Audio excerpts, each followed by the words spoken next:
Kaya sa 2022, tayo, nakipagtandem si VP Sara, naawa tayo dahil inaapi itong si PBBM. Kaya sasabihin ko sa inyo, ngayon, as early as now, dito sa mga audience ng Don Mar TV, huwag kayong magpadala dito sa mga paawa effect ni PBBM. Dahil dyan tayo nadala. Look at what happened sa Pilipinas ngayon. Kung ikukumpara mo ang mga proyekto, mga build sa mga pangako ni PBBM, wala. Ang layo sa mga narating po ni former President Duterte. Narito ang Balitang Pinoy TV. Okay. And we are live ngayon sa ating YouTube channel at may panibago na naman tayong pag-usapan. Mga updates po patungkol dito sa una nating pag-uusapan ay itong si Vice President Inday Sara Duterte present kahapon sa KOJC na anibersaryo, di ba? Saksi tayo doon at sobrang maganda yung kanyang statement, ang kanyang speech, no? Naiiyak nga yung ibang mga audience doon sa ganda ng sinabi po ni VP Sara. At sabi pa daw dito na nagkamali ako sa pahingi ng suporta sa inyo para kay PBBM. Oh, yan ang sabi niya. So humingi po siya ng paumanhin, no? Na nung time ng election alam naman natin na itong si VP Sara he encourages these KOJC members, itong si Pastor Apollo Kibuloy, na suportahan ang kanilang tandem. So kaya ngayon, sarili ko tong opinion, laking pagsisisi po ni Vice President Inday Sara Duterte ang pagpili niya kay PBBM bilang tandem noong 2022 election. Nagsisisi talaga siya. Hindi naman kasalanan ni VP Sara yun Sa tingin ko, nabudo lang talaga si VP Sara. Ganyan po kasinungaling si Presidente Bongbong Marcos. Walang respeto. Mamaya, babanatan ko yan Pero yan ang una nating pag-uusapan. Mamaya, okay. Pangalawa nating pag-uusapan, itong si Vice President Inday Sara, naniniwalang may pang-aabusong nagaganap po sa otoridad sa ginawa ng KOJC. So, ang pagsisilbi po ng warrant of arrest laban dito kay Kibuloy, there is something wrong.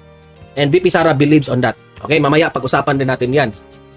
Pangatlo nating pag-usapan, itong si former President Duterte, itong si Senator De La Rosa at si Senator Bongo, ito ay mga kaalyado ni former President Duterte kailangan raw dumalo sa Quadcom hearing. O kayo, papayag ba kayo dyan?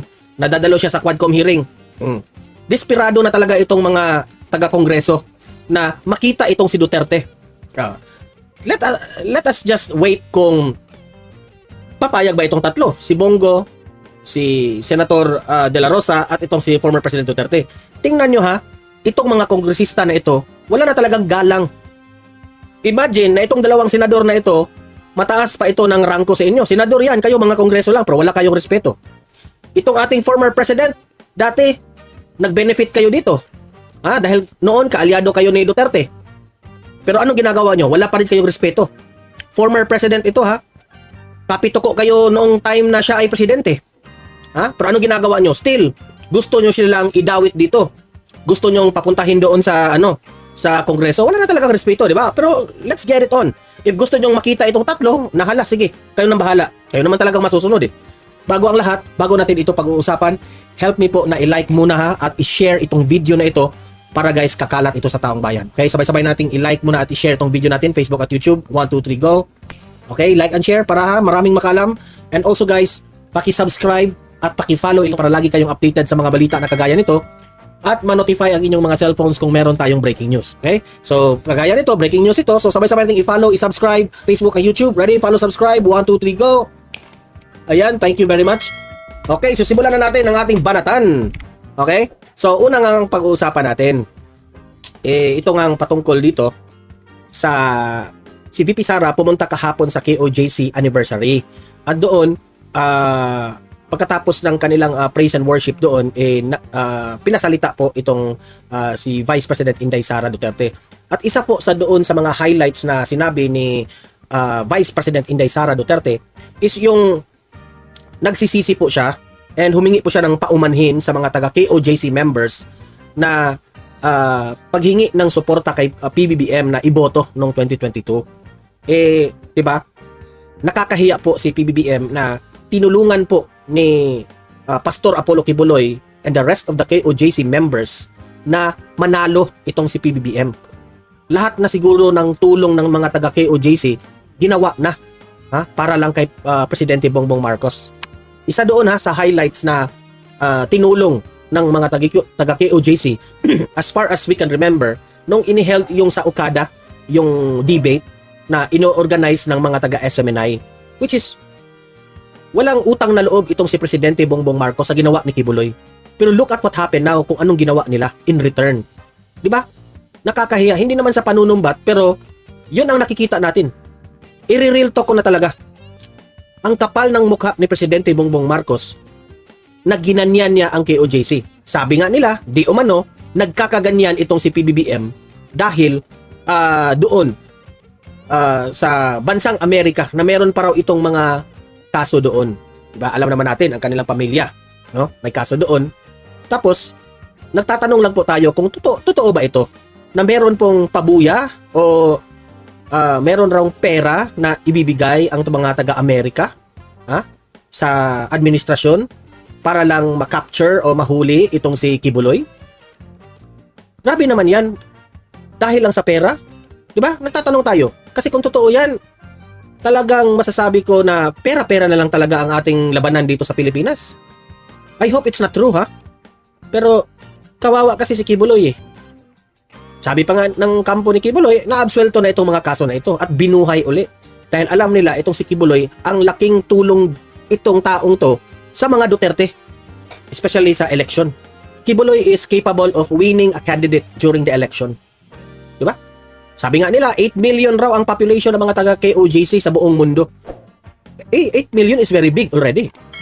Okay? So, eto, ipapakita ko sa inyo ang statement na ito ni VP Sara sa SMNI. Isa-isa to sa mga highlights, ha. Sabi dito, hinihingi ko lang ang ito yung nangyari sa speech kagabi kay VP Sara doon sa KOJC anniversary.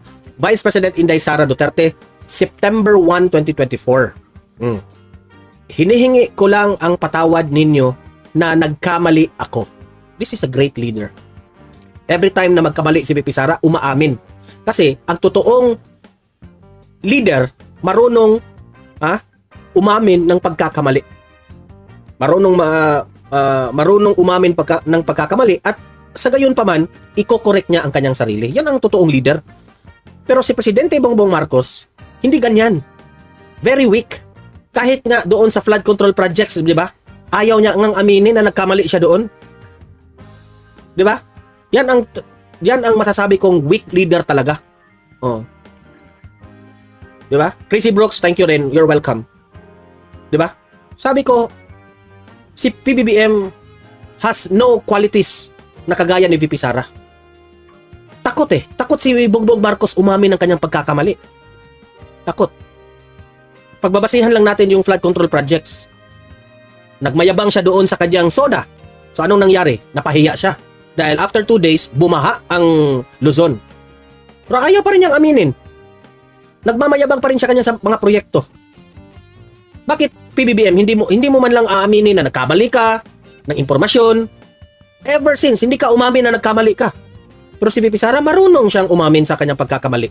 Nagkamali si VP Sara sa pagpili sa inyo bilang tandem sa 2022 election. Nakakahiya ka, Mr. President. Binudol mo ang Vice Presidente. Ginamit mo ang kanyang pangalan para lang manalo.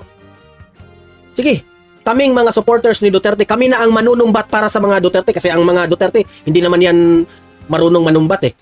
Kaming mga supporters na lang ang manunumbat. Anong ginawa ni Tatay Digong sa inyong pamilya? Pinalibing ang tatay nyo sa libingan ng mga bayani. Nang halos lahat ng mga administrasyon, hindi kayang gawin yan. Pero only the family of Duterte ang nagpalibing sa inyong tatay. Hindi ba kayo nahiya dyan? Ha? Wala akong pake. Ha?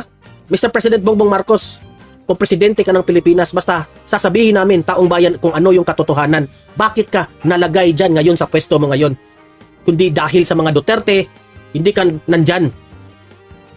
Nag-promise ka ni VP Sara na lahat ng mga big ticket project ipagpatuloy mo. Ha? Sa Visayas at sa Mindanao especially. At mayroong konti doon sa Luzon. Kasi syempre Luzon, marami ng mga proyekto dyan. Pero hindi mo tinuloy. Binudol mo si VP Sara. Wala ka bang hiya? Ginamit ninyo si VP Sara. Pinuntahan nyo pa si VP Sara doon sa Davao para i-encourage na tumakbo. na wala namang plano itong tumakbo kasi gusto lang tumakbo ni VP Sara bilang mayor ng Davao.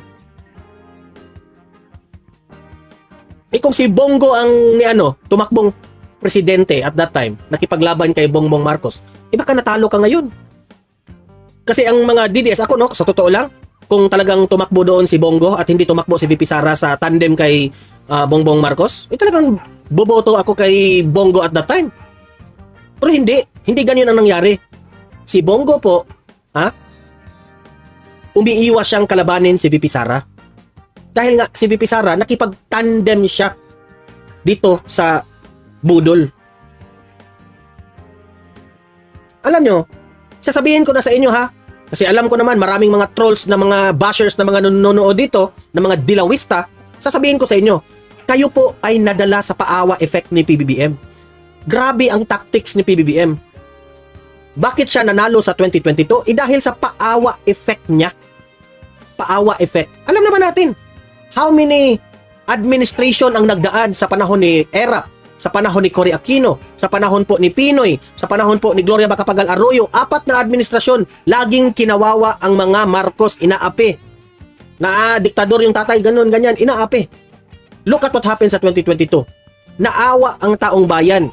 Sabi pa nga ni Banat Bay, which is I agree, na itong si Marcos Jr., master niya ang paawa effect. Kaya sa 2022, tayo, nakipagtandem si VP Sara, naawa tayo dahil inaapi itong si PBBM. Kaya sasabihin ko sa inyo, ngayon, as early as now, dito sa mga audience ng Donmar TV, huwag kayong magpadala dito sa mga paawa effect ni PBBM. Dahil dyan tayo nadala. Look at what happened sa Pilipinas ngayon. Kung ikukumpara mo ang mga proyekto, mga build sa mga pangako ni PBBM, wala. Ang layo sa mga narating po ni former President Duterte. Weak talaga. Pero we cannot blame PBBM for doing that. We cannot blame kasi ganyan na talaga siya. Hindi talaga niya kaya. Hindi naman siguro kurakot si PBBM, pero meron lang siyang bagahe. 'Di ba? May yung kanyang past ba na may nag-aakusa sa kanya, na nag-party-party lang, gumagamit, 'di ba? May mga lang. I don't think na sa totoo analysis ko ito, I don't think na mangungurakot pa ito. Mayaman na yan sila. Ito na nga mga kabalita. Ano na ang masasabi nyo patungkol sa balitang ito? Please comment down below mga kabalita. Pag-usapan natin yan sa comment section. At kung di ka pa nakasubscribe sa ating channel, baka naman